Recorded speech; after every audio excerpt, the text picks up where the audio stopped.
உங்களுக்கு நிம்மதி உண்டாகுவதாக. தேவனுடைய இரக்கங்கள் அதிகமாவதாக. தேவன் என்ன சொல்கிறாங்கன்னா, சங்கீதம் 57:2, எனக்காக யாவையும் செய்து முடிக்கப் போகிற தேவனாகிய உன்னதமான தேவனை நோக்கி கூப்பிடுவேன். என்னங்க தொடர்ந்து பிரச்சனை, தொடர்ந்து நான் அழுதுட்ருக்கேன், தொடர்ந்து ஏதோ ஒரு பிரச்சனை என்னுடைய மனசை அப்படியே அப்படி உடச்சி போட்டுருது.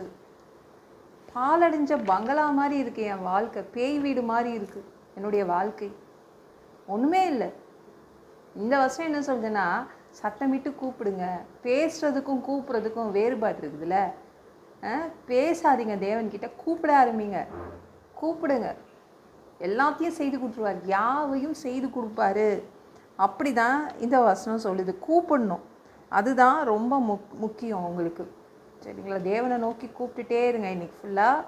அவர் யாவையும் செய்து முடிப்பாருங்க, எல்லாத்தையும் சரி பண்ணிடுவாருங்க.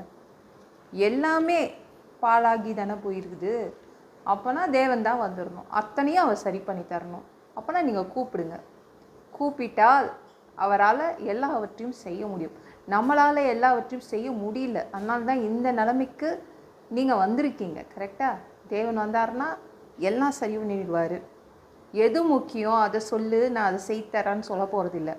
எது நான் உனக்கு ஃபஸ்ட்டு செய்து தரணும் அப்படின்னு அவர் கேட்க மாட்டார். அத்தனையும் செய்து தருவார். இந்த வசனம் அப்படி தான் சொல்லுது. கூப்பிட்டால், நீங்கள் தேவனை நோக்கி, உன்னதமான தேவனை நோக்கி கூப்பிட்டால் தேவன் உங்களுக்காக எல்லாவற்றையும் செய்து தந்துடுவார் அப்படின்னு இந்த வசனம் சொல்லுது. உங்கள் வாழ்க்கை தலைகீழாக மாறிடும். பாலடைஞ்சு போய் கிடக்குதில்ல, இருட்டில் கிடக்குதில்ல, எல்லாமே என்ன ஆகும், சரியாயிடும், தலைகீழாக மாறிடும். சரிங்களா? இந்த வசனத்தை சொன்னது யார் தெரியுமா? ஒருத்தர் குகையில் உட்காந்து வாழ்ந்தாருங்க. அவர் பேர் தாவீது. பயந்து பயந்து குகையில் வாழ்ந்தார். ஏங்க வீடு வாசல் இல்லையா இந்த தாவீதுக்கு வீடு இல்லாதனால குகையில் வந்து உட்காந்துட்டு இருந்தானா? இல்லை, பயந்து, அந்த நாட்டு ராஜாவுக்காக பயந்து குகையில் வாழ்ந்தான். வீட்டுக்கு போனாலே அவனை சாவடிச்சிருவாங்க, அவனால் அவனுடைய தலையை வெளிக்காட்ட முடியல. அப்படிப்பட்ட சூழ்நிலையில் தான் தாவீது சொல்கிறான், நான் கர்த்தரை நோக்கி கூப்பிட்டேன், எனக்காக யாவையும் செய்து முடித்தார் அப்படின்னு தாவீது சொல்கிறாங்க. அவங்க திடீர்னு ஒரு நாள் சாமுவேல் தீர்க்கதரிசி வந்து, நீ ராஜாவாக ஆக போகிறேன்னு சொன்னாங்க. ஆனால் அதை யார் முடித்தார், அதை யார் செய்து முடித்தாங்கன்னா தேவன் தான். ஒவ்வொரு நாளும் தேவனை நோக்கி கூப்பிட்டு என்ன ஆச்சு, ஒரு நாள் இவன் ராஜாவாக ஆகிட்டான். தேவன் தான் இவனுக்காக எல்லாவற்றையும், தாவீதுக்காக எல்லாவற்றையும் செய்து முடித்தார். அந்த ராஜாவை கொலை பண்ணிட்டார், சவுல் ராஜாவை கொலை பண்ணிட்டார். அப்போ தானே அந்த குகையிலேருந்து அவனால் வெளியில் வர முடியும். பயந்து பயந்து அந்த வாழ்ந்த அந்த வாழ்க்கை ஒரு முற்றுப்புள்ளி வச்சுட்டு அவனை வெளியில் கொண்டு வந்தார். அவன் நாட்டில் நிம்மதியாக நடக்க ஆரம்பித்தான். அப்புறம் ராஜாவாக்கிட்டார். நீங்கள் கூப்பிடுங்க, அவ்வளோதான். நீங்கள் கூப்பிட்டால் எல்லாவற்றையும் செய்து முடிச்சிடுவார், எதுவுமே விட்டு வைக்க மாட்டார். உங்கள் வாழ்க்கையை அவர் சரி பண்ணி கொடுத்துட்டு போவார். ஓகேங்களா? இந்த வீடியோ பிடிச்சிருந்துச்சுன்னா மற்றவங்களுக்கும் ஷேர் பண்ண மறக்காதீங்க. கர்த்தர் தாமே உங்களை ஆசீர்வதிப்பாராக. ஜெபம் பண்ணலாமா? அன்பு பிதாவே, உங்கள் பிள்ளைங்க உங்கள் பாதத்தில் வந்திருக்காங்கப்பா சாமி. உங்கள் பிள்ளைங்களுடைய வாழ்க்கை பாலடைந்து போய் கிடக்குது, வீணாகி போய் கிடக்குது. உங்கள் பிள்ளைங்க உங்களை நோக்கி கூப்பிடுறாங்கப்பா. நீங்கள் தான் போய் உங்கள் பிள்ளைங்களுடைய வாழ்க்கையை எல்லாவற்றையும் சரி பண்ணுங்க. அவங்களுக்கு என்னென்ன தேவைகள் இருக்குது எல்லாவற்றையும் நீங்கள் கொடுங்க, சரி பண்ணி கொடுங்க. நன்றி.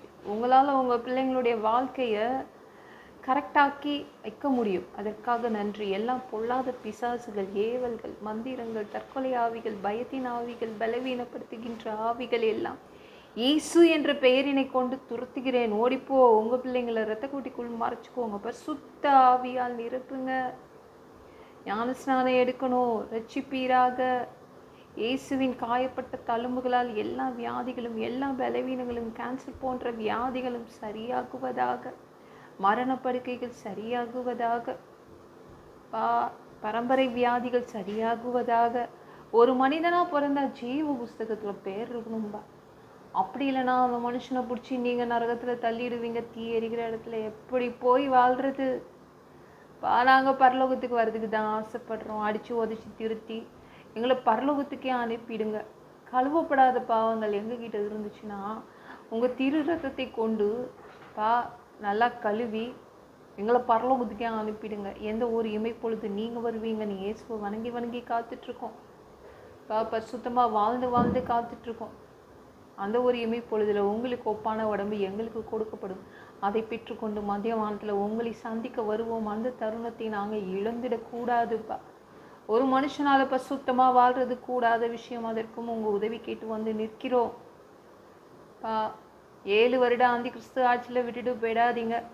பிசாசு நடத்தும் ஆட்சியில் விட்டுட்டு போயிடாதீங்கப்பா. சாமி உமக்கு நன்றி அப்பா. 1000 வருடம் இந்த பூமியை ஆட்சி செய்வதற்காக வருவீங்க சாமி. அந்த பொற்காலத்தை பார்க்க ஆசைப்படுறோம். எல்லாவற்றையும் ஒப்பு கொடுக்குறேன். இயேசு மூலம் ஜெபம் கேளும் பிதாவே. ஆமென்.